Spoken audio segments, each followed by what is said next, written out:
최근에 드라마 나의 해방일지를 보면서 해방에 대해 생각해 보았습니다. 나를 옥매고 있는 모든 것으로부터의 탈피가 해방이겠죠. 극중에서 해방클럽을 방문했던 행복지원센터장이 자신은 사람을 만날 때 자동적으로 지어지는 스마일 표정으로부터 해방되고 싶다고 얘기를 해요.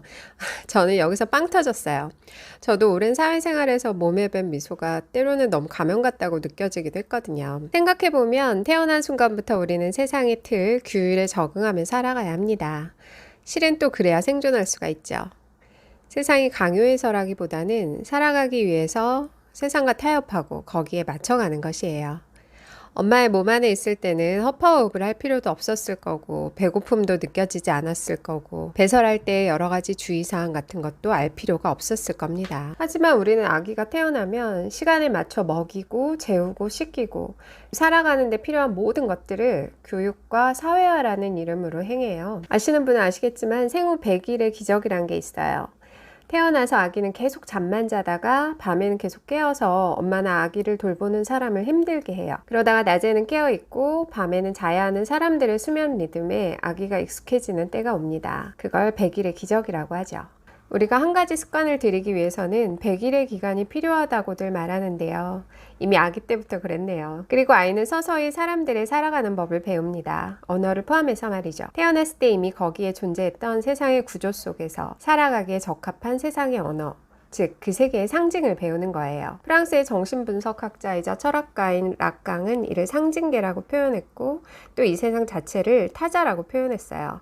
이 세상의 구조에 딱 들어맞게 살아가려는 우리의 욕망을 타자의 욕망이라고 표현했고요. 하지만 어쩌면 그건 자신의 욕망인지도 몰라요. 그것을 욕망해야만 자신도 이 세계에서 생존할 수 있다는 것을 아는 거죠. 인간이 가진 욕망 중에는 지나친 욕심도 있지만 거의 모든 욕망은 개체의 생존을 위한 것이라고 인간의 본질, 코나투스라고 일찍이 스피노자도 말했고요. 뇌과학자 안토니오 다마지오도 말했답니다. 마치 밀림에 버려진 타잔이 인간임에도 불구하고 자신이 속한 동물 세계의 살아가는 법과 그들의 상징을 배우고 익히는 것처럼 말이죠. 만약에 그렇게 하지 않았다면 타자는 생존할 수 없었을 겁니다. 과거 중세 및 전제주의 시대에는 다수와 다른 하나가 용납되지 않았죠. 우리 모두는 하나라는 전체성에 대한 관념과 신비주의적 관념이 결합되어서 이 세상 모든 것들이 하나로 연결되어 있는 거대한 존재의 고리 같은 것이었어요. 그래서 어떤 사람들에게는 그것이 억압으로 작용했던 거고요. 하지만 근대가 되면서 그 모든 연결이 해제되었고 특히 68혁명 이후의 포스트 모더니즘은 그나마 있었던 억압의 구조, 틀을 샅샅이 해체시키며 개인의 해방과 자유를 강조하고 극대화하기를 주장했어요. 특히 가시적인 부분이 성, 가족제도, 여성 등에 대한 부분이었던 것 같아요.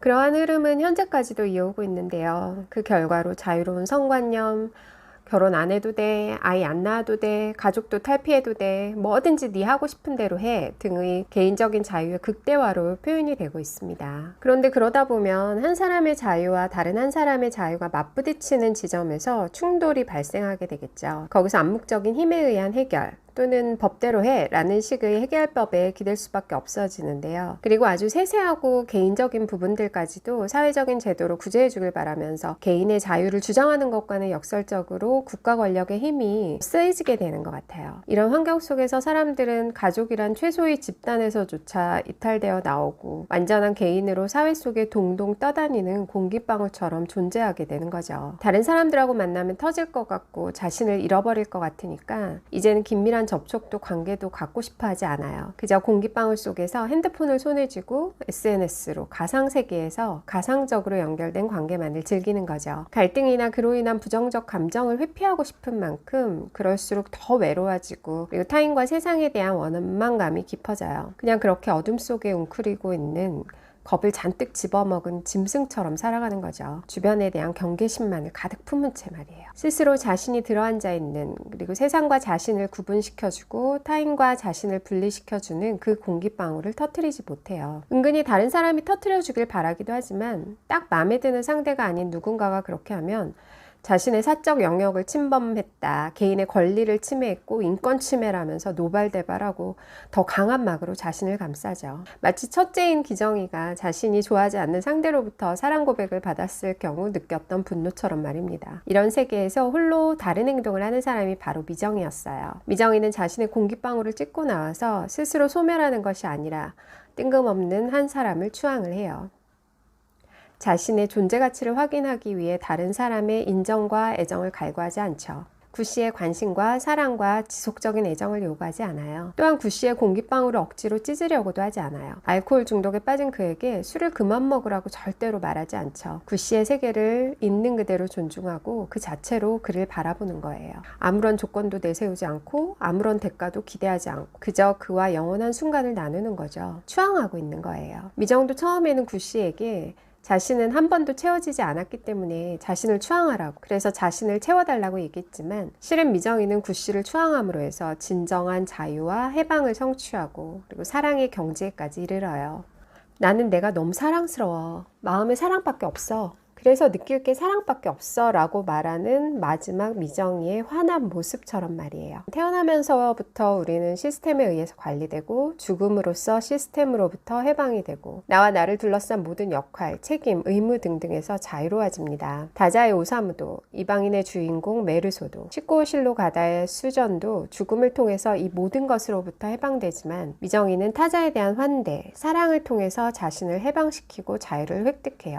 자신에게 깊은 상처와 모멸감 그리고 경제적 타격을 준 원수 같은 존재이지만 성추행범으로 오해받을 수 있는 상황에서 그에게 도움을 주는 미정이가 본능에 충실한 인간이었기 때문에 가능했던 겁니다. 사랑은 인간의 본능이자 본질이거든요. 끝까지 보아주셔서 감사합니다.